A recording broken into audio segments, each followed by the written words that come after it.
Hey guys, Casual Crono, working on the level 7 super bosses with various teams.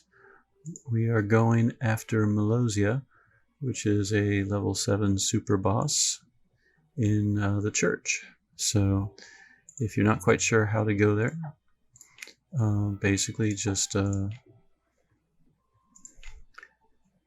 go to Zarubia continent, go to the church, and once you're there, you have to do a little quest series, but then eventually you can go down to the dungeons. And to fight him, you pull a lever and he appears. Now what he does, he appears as different characters throughout the fight. First, Aldo. So we're going to just do the usual. Twin Blade Wolf, we're going to set poison, buff the team, and do resistances and attack. Twin Blade Wolf alone will probably be enough to kill him, because he only has about 20 million health, I believe. 22 million. Now on the second round, what we need to do is blow the AF bar and knock out the Lily Lily before Pry has a chance to do rage and redirect all attacks to him. So this is a good time to attack her. We're going to do pretty much the exact same buffs and everything. So poison, starving wolf, speed up the team. Both characters are already dead, so we'll just give ourselves a few more buffs. Why not? Doesn't really matter. We're going to move on to the next round. In the next round, we have to fight 3 people, but we have to kill Melina to win the fight. So, Twin Blade Wolf, that's our last round of it. Pain Poison, buff up the team. I've already cast Voice Sincere and Elemental Guard in the AF bar, so really the only thing for Sawyer to cast is Floor Breeze. So,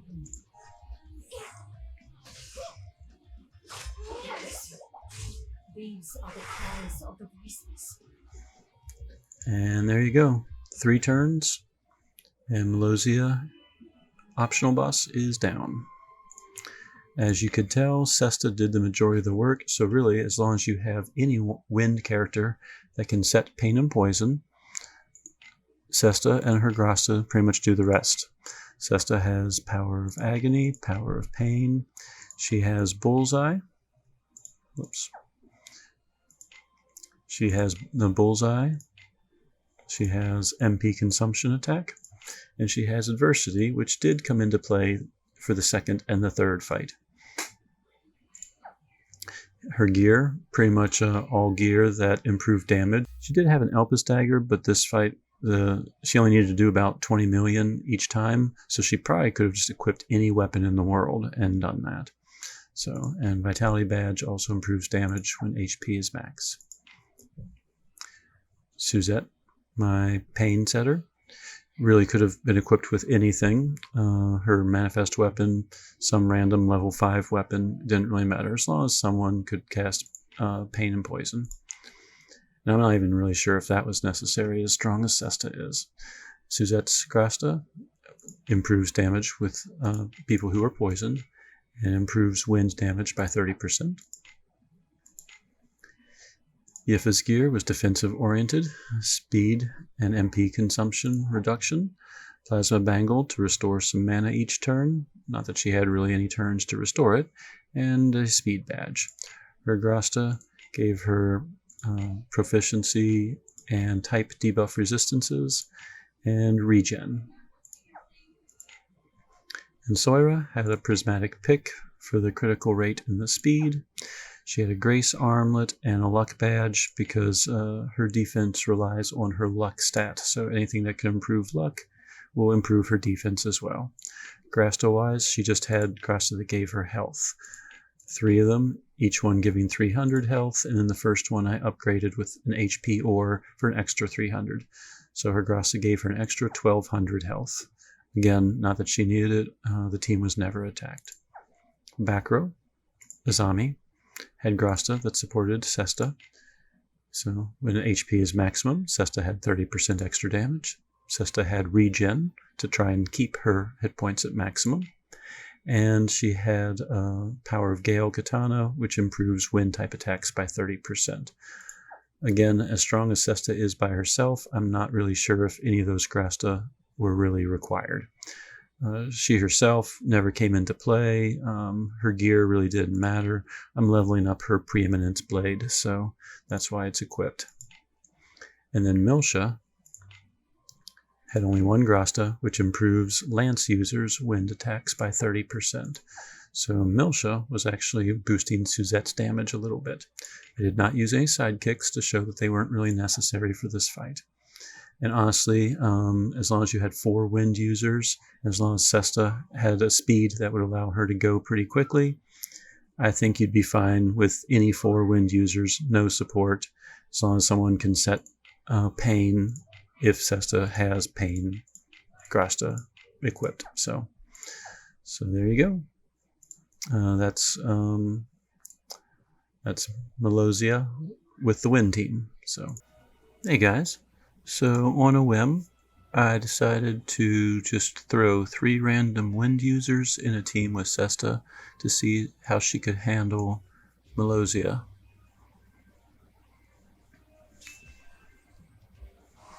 So round 1, she's going to Twin Blade Wolf, and I don't really care what the others do.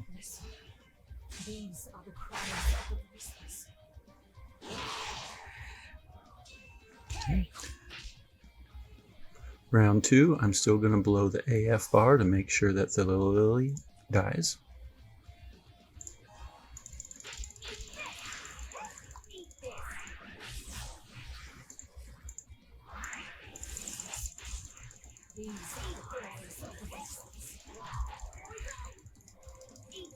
Just kind of spamming whatever their first skill is. It's not really anything important. Alright, third round. Melina needs to be defeated. And it is my last round with Twin Blade Wolf, so let's see what happens. Listen. These are the cries of the voiceless.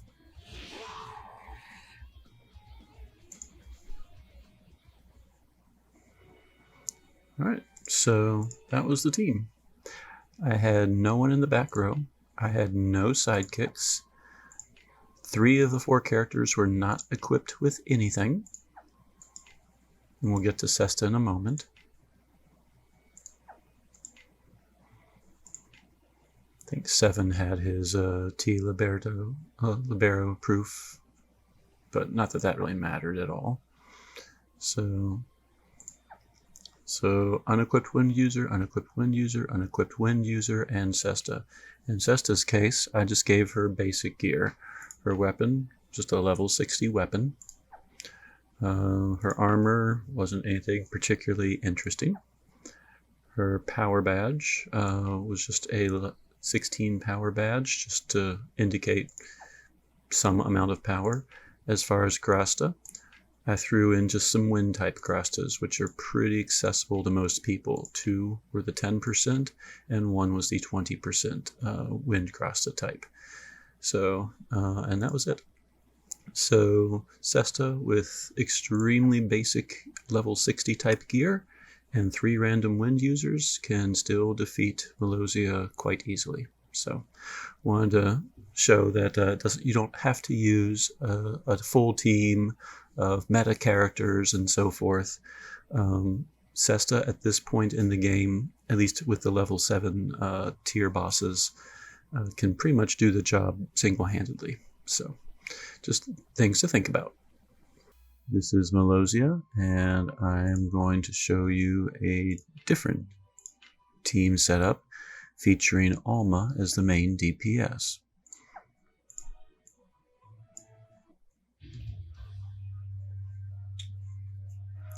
So in round 1, he takes the form of Aldo. I'm going to put down a Magic Fate stance and inflict break. Alma's going to do her Ether Alchema. Okay. Iffy's going to do Pain and Poison. And I'm going to Prominence Purge with Radius. Take this.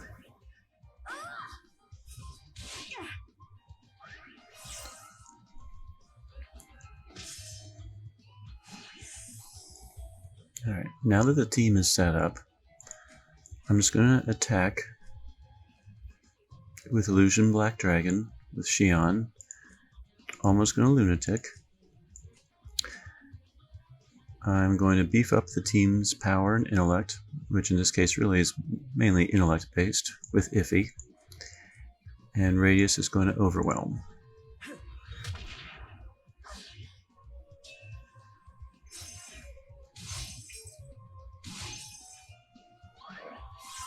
Incinerate.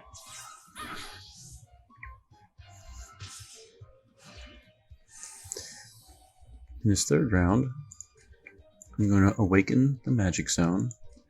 She's going to attack with Ether Alchema. At this point, Iffy is just going to basically play defense, and I'm going to continue to overwhelm with Radius.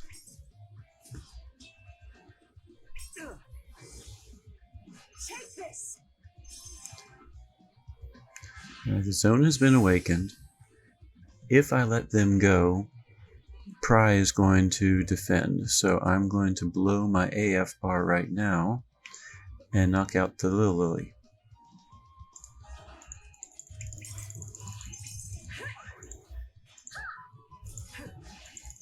Incinerate. How's that? How's that? And here in the final round, the only character I need to kill or defeat is Melina.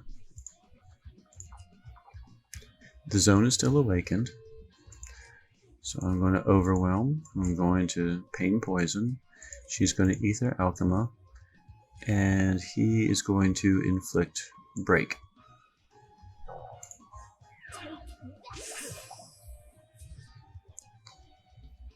And that does the more than 22 million damage I need. Basically what happened, the Magic Zone was awakened, and Melina had Break on her, and she had Pain and Poison on her. That was enough for Alma, who's been built around a Pain and Poison setup, to be able to defeat her in one hit. So here is the party setup. Xion had a weapon that added extra attack and resistance. His armor was nothing particularly fancy. Time restored ring with enhanced weak point, but none of the monsters had a weak point, and he had an int badge. His grasta were the pain grastas. He had 3 of them, and 1 had bullseye. The other 2 were not upgraded. In Alma's case, she had the Elpis bow, though I'm sure a weaker bow would have been just fine. She had Guidance Ring, which increases her type attack damage, and she had the Weak Point badge, which adds an extra 30% if I was attacking a weak point. None of the monsters here had a weak point, so really this badge did come into play. Her Grasta, she had Power of Agony with Bullseye, Power of Pain with MP Consumption, and a 3rd Power of Pain that's not upgraded at all. Iffy, her gear was basically defensive minded, added speed, added status resistance, tempered ring, gave a little bit of hit points. I think it's only a level 3 ring, if that, so it wasn't much health. She had a speed badge. Her Grasta increases damage when health is below 80%. She increased staff users' hit points by 300, and she increases gun users' attack by 25%. So she increased Xion's health by 300, and she increased Alma's damage by 25%. Radius was purely defensive minded. She had Illusion Speed for an extra 1,000 health, Elpis Bangle for extra health, the HP 2000 Speed minus 50% badge for extra health, and her grasta were 3 badges that basically gave her regen as well as a little bit of MP consumption, and each one was upgraded by 300 health.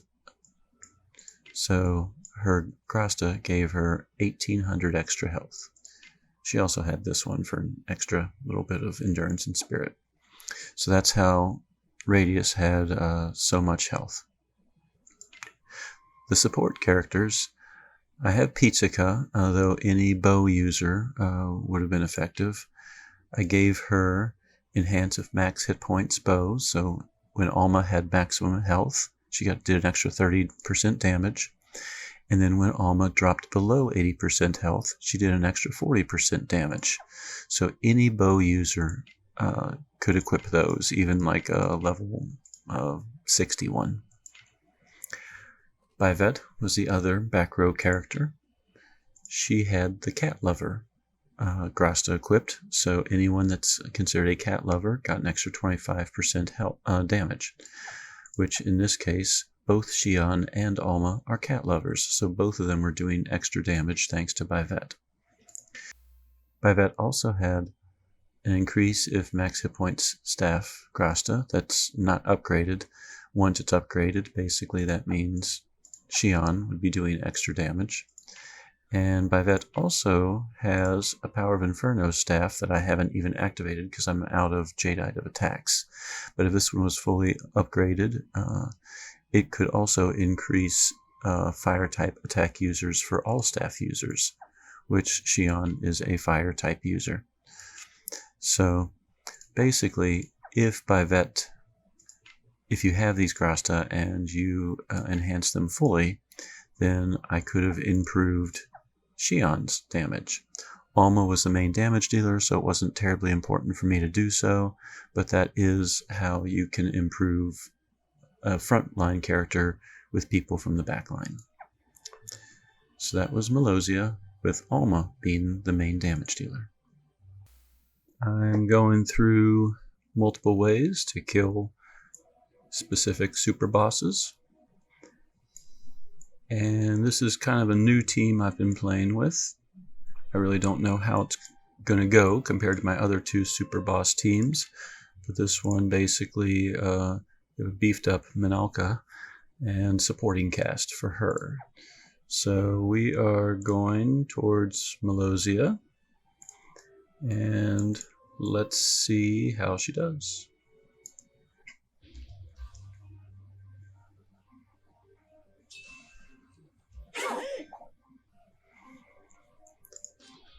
Alright, now she pretty much has Rip and Tear as her main attack.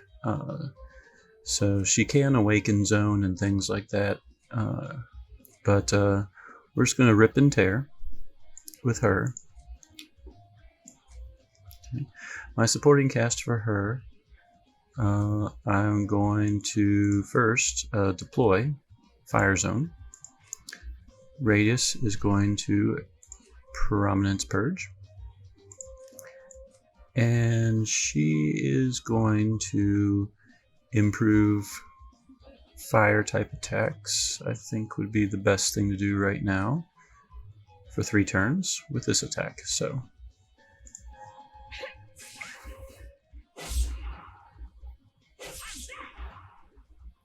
and with that, Aldo is down.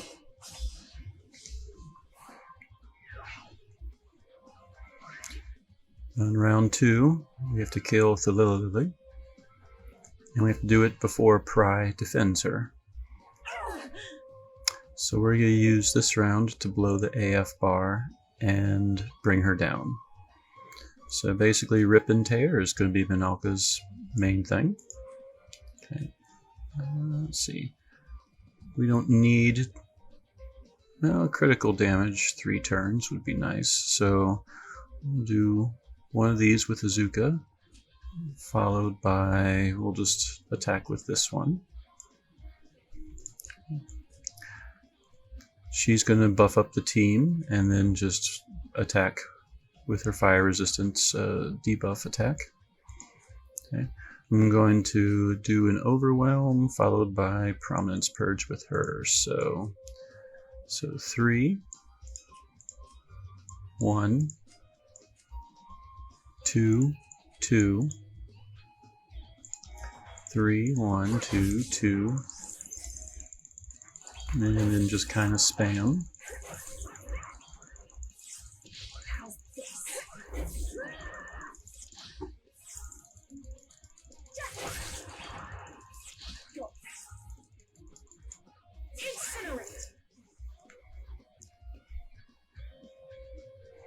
And now round 3. The one that has to be defeated is Melina here. I don't have an AF bar to rely on.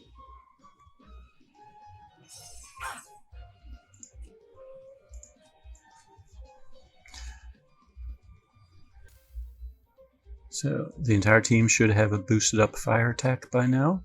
The entire team should have boosted up critical damage, so the only thing Azuka can do really is her main attack. I could Lunatic, I'm not sure if it's really necessary. So Minalca will rip and tear again, like she always does. It inflicts pain, so she basically is creating pain for herself. Her grasta are all pain-related grasta. My fire type attack is still good because it's for 5 turns. My team's buffed up for 5 turns, so really the only thing she can do is blaze Concerto.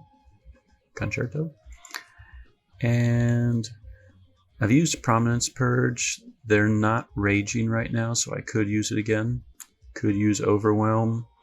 Not really sure how much it's going to matter. I guess I'm going to use Prominence Purge for this round. And we'll see how Minalca does.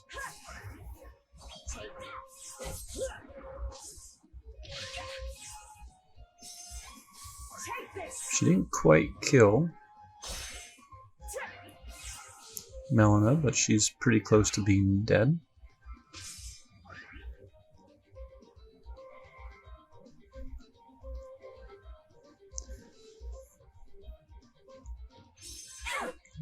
She does have pain now, so we'll just do the main attack for each person, and Radius will Overwhelm.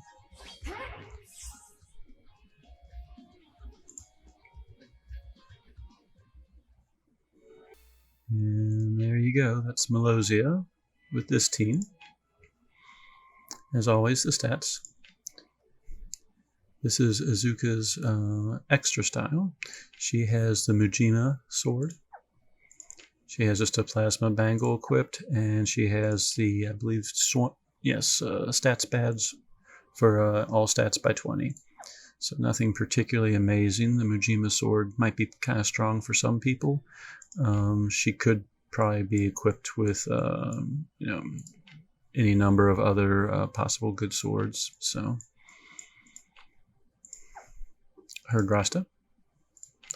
I haven't awakened it yet, but she does have a power of venom kind of waiting to be awakened right now, so basically it's doing nothing. And she has 2 power of the blazes, which increase her fire type attacks by 60%. Minalca has the Elpis sword. She has a rainbow bracelet for some extra crit. And she has the Berserker badge, which adds 40 power. Her grasta, as I mentioned earlier, it's all pain related. She has a power of agony with bullseye. She has 1 power of pain that does not have an upgrade. She has another power of pain which enhances weak point damage, which none of them were weak to fire, so that particular upgrade had no effect. Aisha, a free character, has the Mujima rod, though really she was more of a support role, so she could have had any rod. She has a plasma ring equipped and an int badge. For her grasta, just a straight 90% boost to fire attacks.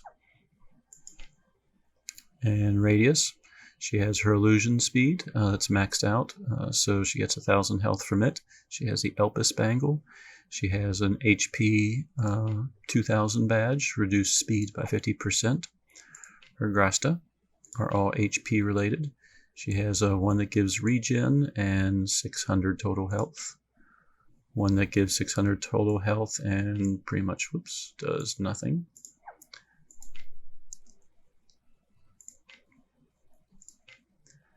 I mean, she's never in the back row, really. And then she has the MP consumption, which lowers the costs of her skills and gives her 600 health as well. So that's 1,800 total health from her grasta. And I recently splurged and got her light points to 80, so she has an extra skill extension and an extra 300 health from that. With that, she did break 10,000 unbuffed health, so I'm kind of excited about that. The back row support, I had Ukwaji for healing, otherwise his grasta was just giving the team a little bit of resistances. And I had Aldo in the background. He is also a fire sword user, so he was trying to support the team. When they had max health, their damage increased for sword users. When they were below 80% health, their damage increased. And for any sword user, fire type damage was increased by 30%. So that was Aldo's help. And both Izuka and Minalca, and technically Radius, are all fire sword users. So his grasta was supporting all three, mainly trying to support Minalca. Sidekick wise, if you have Minalca, that means you have Tetra. So I have Tetra, who's still not max level, equipped with the Time Sprout. And I had Morty, but he's kind of worthless as a sub sidekick. Koburo would be better. Korobo would be better with his aura. When things take fire damage, their power and intellect decrease. So since this is a fire-based team, that would suggest that bosses and enemies would have a decrease in their damage. So that is Melozia with this fire team. Casual Crono, signing out.